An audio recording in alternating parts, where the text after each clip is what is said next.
आज के WWE Monday night raw में एक बहुत ही खतरनाक चीज़ हो चुकी है। यहाँ पर सेथ रॉलिंस सीएम पंक भिड़ चुके हैं और सेथ रॉलिंस ने सैमी ज़ेन को भी बहुत कुछ कह दिया और इन दोनों का होने वाला match. So hello wrestling fans, मेरा नाम है एके और आप देख रहे हैं रेसल न्यूज़।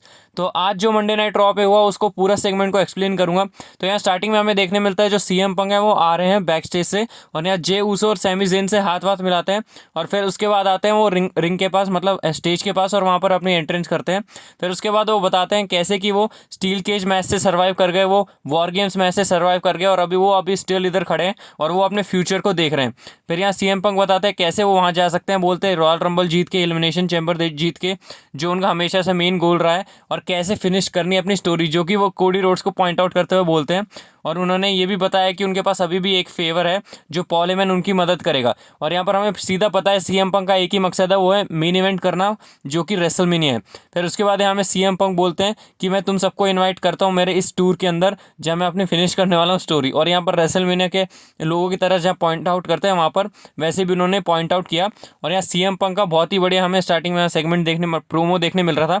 तभी यहाँ हमें देखने मिलता है जो सेथ रॉलिंस है वो अपनी एंट्री मारते हैं और सेथ रॉलिंस अपनी एंट्री मार के यहाँ पर, मतलब सीएम पंक और जो सेथ रॉलिंस सामने सामने आता है बहुत टाइम बाद और बहुत ही हीटअप हो रखा होता है। तो यहाँ फिर सेथ रॉलिंस सीधी सी बात बोलते हैं कि मैं सोच रहा था तुम अभी वहाँ ड्रू मैकिंटायर से हेल इन अ सेल मैच लड़के आए तो तुम्हें थोड़ा सा रेस्ट दे देता हूँ, फिर उसके बाद तुम्हें ठोकूंगा। पर मैंने जो किया वो बहुत बड़ी गलती थी, क्योंकि तुमने ब्लड लाइन के साथ टीम अप कर लिया रोमन रेंस के साथ। मेरे को पहले ही तुम्हें ठोक देना चाहिए था जब तुम पहले दिन आए थे सर्वाइवर सीरीज़ के अंदर 2023 में। फिर यहाँ सीएम पंक को बोलते हैं कि मैं अब तुम्हारे ऐश तोड़ूंगा, मतलब तुम्हें अब मैं तोड़ूंगा, पहले तो तोड़ नहीं पाया था, अब मेरी बहुत जो गलती है मैं वो भुलाना चाहता हूँ, अभी तुम्हें तोड़ूंगा।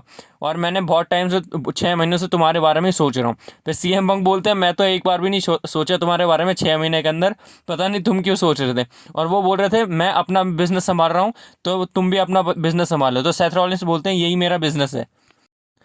फिर उसके बाद हमें यहाँ पर देखने मिलता है, यहाँ पर ब्रॉल धक्का मार देते हैं, मतलब सेथ रॉलिंस धक्का मार देते हैं सीएम पंक को, और यहाँ इन दोनों के बीच में एक बहुत ही खतरनाक ब्रॉल हमें देखने मिलता है। और यहाँ एक दूसरे को मार रहे होते हैं और ऐसा लग रहा होता है असली में लड़ाई कर रहे हैं लोग, क्योंकि आप अगर इनके एक्शन देखते तो ऐसा लग रहा था एक दूसरे को असली में ही मारेंगे ये लोग। फिर उसके बाद हमें देखने मिलता है शॉकिंगली सैमी ज़ेन और जे ऊसो आ जाते हैं दोनों बीच में रोकने के लिए दोनों को। और यहाँ हमें देखने मिलता है कि दोनों को अलग अलग कर दिया है। यहाँ सीएम पंक को लेके चले जाते हैं जे ऊसो, यहाँ सैमी ज़ेन और सेथ रॉलिंस रिंग में रहते हैं। फिर यहाँ बार बार छेड़ रहे होते हैं, सेथ रॉलिंस सीएम पंक को बोल रहे होते हैं तुम आओ, आप क्या नहीं आ रहे, तुम्हारा बिजनेस था ना। फिर उसके बाद यहाँ पर सीएम पंक एक बार बीच में जाने की ट्राई करते हैं, पर यहाँ पर एडम पियर्स और बाकी वो सब रोक लेते हैं उन्हें जाने से, और सेथ रॉलिंस उन्हें मारते हैं। फिर उन फिर यहाँ पर चले जाते हैं और यहाँ फिर सेथ रॉलिंस एक खतरनाक चीज़ बोलते हैं जे ऊसो को, जिसकी वजह से मतलब जे ऊसो जा रहे होते हैं सीएम पंक को लेके और ये बोलते हैं कि तुम बदल गए, और भी दो तीन चीज़ें बोल देते हैं। फिर जिससे कि मतलब यहाँ पर हमें सैमी ज़ेन गुस्से में दिखाई देने मिलते हैं और सैमी ज़ेन ने भी माइक पकड़ लिया होता है। सैमी ज़ेन बोलते हैं तुम ऐसे जे ऊसो से बात नहीं कर सकते और तुम ऐसा नहीं कर सकते, मतलब ऐसे जिस तरीके से तुम बात कर रहे हो। फिर उसके बाद सैमी ज़ेन जिस ये चीज़ बोलते हैं तो यहाँ सेथ रॉलिंस ये बोलते हैं हाँ तुम सब, मतलब जे ऊसो तो फैमिली है, तुम भी अब उनकी मतलब ओजी ब्लड लाइन, ये सब मतलब फैमिली के बारे में बताते हैं। पर आखिरी में ये बोलते हैं सैमी ज़ेन तुम फैमिली नहीं हो और हम दोनों एक ही चीज़ है, हम एक साथ आए थे और हमारी कोई फैमिली नहीं है और हम अलग से बिल्डअप हुए हैं। फिर उसके बाद सैमी ज़ेन बोलते हैं कि मतलब सैमी ज़ेन बोलते हैं मैं तुम्हें मतलब सीएम पंक के साथ टीम अप करना भी नहीं चाह रहा था, तुम्हारी वजह से करना पड़ा, क्योंकि मैंने तुम्हें 2 बार इनवाइट किया और तुम एक बार भी नहीं आए। और सेथ रॉलिंस ऐसे ही देखते रह गए और फिर वो बोलते हैं कि मैं नहीं आया, वो नहीं आने वाला था मैं, क्योंकि सेथ रॉलिंस बोलते हैं कि मैं रोमन रेंस के साथ टीम अप कभी भी नहीं करूँगा। और यहाँ पर फिर वो बोलते हैं कि तुम वापस से उस मॉन्स्टर को क्रिएट कर रहे हो। तो यहाँ सैमी ज़ेन बोलते हैं तुमने वो मॉन्स्टर बनाया था जब तुमने 10 साल पहले चेयर हिट की थी उसके बैक पे। और जो सुन के और भी ज़्यादा खतरनाक चीज़ है, यहाँ पर फैक्ट्स बोलने लग जाते हैं लोग, और ये चीज़ सुन के क्राउड भी पागल हो जाता है। और यहाँ पर सेथ रॉलिंस के भी रिएक्शन देखने लायक थे। और फिर उसके बाद यहाँ पर बताते हैं सेथ रॉलिंस ऐसी चीज़ बोलते थे सैमी ज़ेन को जो और भी ज़्यादा मतलब कमबैक करने वाली चीज़ थी। यहाँ पर फिर बताते हैं सैमी ज़ेन को कि तुम अगर चेयर मारने वाली बात कर रहे हो तो तुमने भी चेयर मारी थी रोमन रेंस की पीठ के पीछे, जिससे कि जो रिएक्शन आते हैं सैमी ज़ेन के वो और ही अलग टाइप के थे। और यहाँ फिर सैमी ज़ेन बताते हैं कि यहाँ बहुत सारी दिक्कतें हैं, मेरे में दिक्कत नहीं है, तुम में दिक्कत है। और फिर यहाँ पर सेथ रॉलिंस मतलब हील टाइप, ऐसा लग रहा है हील बनेंगे सेथ रॉलिंस, ऐसे ही कुछ चल रहा था। फिर उसके बाद हमें यहाँ देखने मिलता है सेथ रॉलिंस बोलते हैं हैं कि तुम अलग हो चुके हो और तुम अलग ही हो, और ये मैं बात करूँ अपनी तो मैं सही हूँ और तुम गलत हो अपनी जगह पे। और जब वो ये चीज़ बोलते हैं तो यहाँ सैमी ज़ेन और भी ज़्यादा गुस्से में आ जाता है, और सैमी ज़ेन आखिरी में ये चीज़ बोलते हैं कि तुम्हें लगता है मैं ज़िद्दी हूँ और तुम्हें लगता है ये सब है, तो लेट्स फिक्स इट। और यहाँ पर आज के बात करते हैं।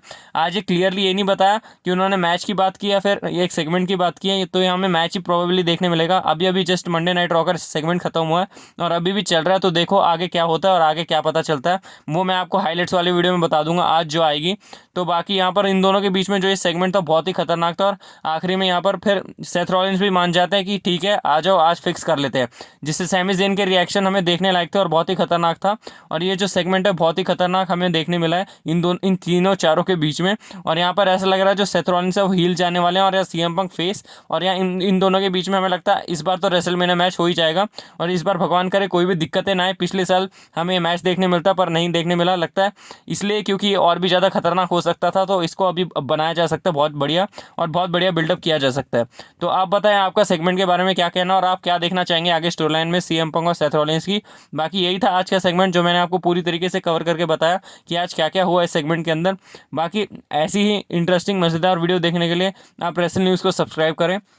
बाकी ऐसी ही इंटरेस्टिंग और मज़ेदार वीडियो के साथ मैं आपको मिलता रहूँगा, और आपको ऐसी interesting news update, facts, rumours और सारे शो की हाईलाइट देखने के लिए आप इस चैनल को ट्यून करें। बाकी ऐसी इंटरेस्टिंग और मज़ेदार वीडियो के साथ जल्दी मिलूंगा रेसलिंग फैंस, तब तक के लिए गुड बाय।